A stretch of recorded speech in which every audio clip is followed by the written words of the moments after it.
আমার প্রিয় শিক্ষার্থীগণ, আশা করছি আপনারা সবাই ভালো আছেন। দেখো এখানে এই যে এই লাইনের প্রথম অক্ষরটি যে রয়েছে বা বর্ণটি, এটি হলো দন্ত্যের ন। এটা কি? এটা হলো দন্ত্যের ন। দন্ত্যের নতে আকার আছে, তাহলে আমরা কিভাবে পড়ব? দন্ত্যের ন একার না, ম, নাম। দন্ত্যের ন একার না, ম, নাম। এবার এখানে দেখো এই বর্ণটি হলো ত। ত এর পাশে আকার আছে, তাহলে কি হবে? ত আকার তা, র, তার। নাম তার। এবার দেখো এখানে যে বর্ণটি রয়েছে এটা হলো ম, আর মতে দুটো মাত্রা রয়েছে, একটা হলো একার আর একটা আছে আকার। আমরা জানি কোনো বর্ণে যদি একার আর আকার থাকে তাহলে সেটা ওকার হয়ে যাবে। তাহলে এখানে হবে ময়কার মো। কি হবে এখানে? ময়কার মো। তারপরে এই বর্ণটি হলো ত। এটা কি? ত। ততে কি রয়েছে? ঋষিকার রয়েছে। দেখো ঋষিকারটা কিরকম। তাহলে ময়কার মো, ত ঋষিকার তি, মতি। তাহলে এখানে বতেও কিন্তু ঋষিকার রয়েছে। এই বর্ণটি হলো ব। তাহলে ব ঋষিকার বি, ল, বিল। মতি, বিল। এবার এখানে দেখো ব হর্ষকার হু। এখানে দুটো বর্ণ রয়েছে, একটা মাত্রা রয়েছে। তাহলে বর্ণ দুটি কি কি? একটা হয়ে গেল ব আর একটা হয়ে গেল হ। আর হয়ের নিচে রুসুকার মাত্রাটি রয়েছে।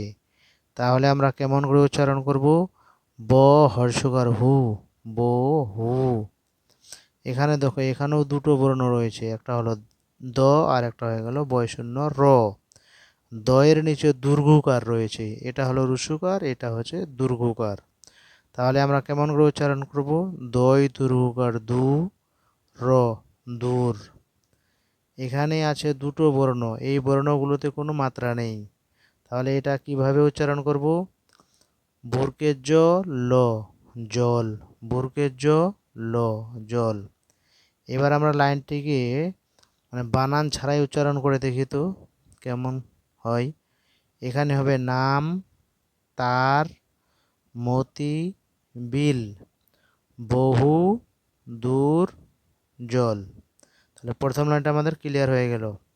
এবার সেকেন্ড লাইনে দেখো এই বর্ণগুলো, এখানে যে আছে চারটা বর্ণ রয়েছে, একটা হলো হ, একটা দন্তেশ্ব, একটা গ, একটা ল।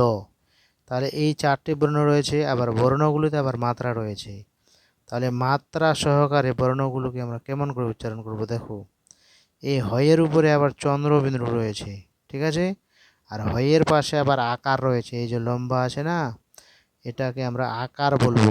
তাহলে এটা কেমন করে উচ্চারণ করব? হয় চন্দ্রবিন্দু আকার হা, হয় চন্দ্রবিন্দু আকার হা, দন্তেশ্ব হাঁস। হয়ে গেল। এবার গয়ের নিচে রুসুকার রয়েছে, তাহলে কিভাবে পড়বো? গয়ের সুকার গু, আর লয়ে ঋষিকার রয়েছে, তাহলে ল ঋষিকার লি, গয়ের সুকার গু, ল ঋষিকার লি, গুলি। তাহলে সম্পূর্ণ